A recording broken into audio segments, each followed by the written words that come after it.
Hello and welcome to this very first WordPress tutorial. Today, we are going to see how can we log in to the backend dashboard of a WordPress site. For demonstration purposes, I am going to log into a test website.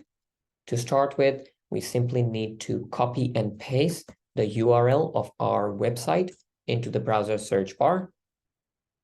Now, once the website has fully loaded, simply add a suffix at the end of your URL. And that suffix is wp-admin. You press enter, and this should bring up the login credentials page for your WordPress website. There might be instances where that command might not work, so we can use an alternate suffix, which is wp-login.php. That particular command or suffix will definitely bring up the login credential page for your WordPress website. In very rare cases, your website developers might have created a custom login page for your WordPress site, and the URL for the login page might look like /user/admin.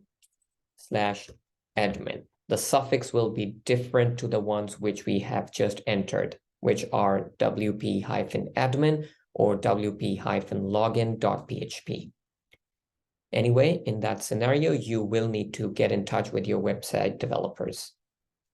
Now, in order to log in, we simply will enter the username and password.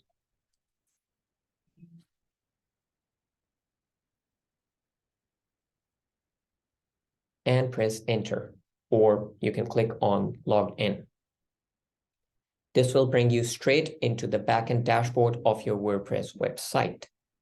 Now, if you are a Wonks client, you can obtain your login page link and credentials from your respective project manager. Please remember that you will require an intermediate level of knowledge before making any changes in the backend of your WordPress website. My WordPress tutorials will definitely teach you around different aspects of a WordPress website, so please look out for all the videos coming in the future. Now, Wonks also offers a service level agreement, which we can use to take care of your WordPress website anytime. So please feel free to get in touch with us. I hope this very first WordPress tutorial was helpful. Thank you very much.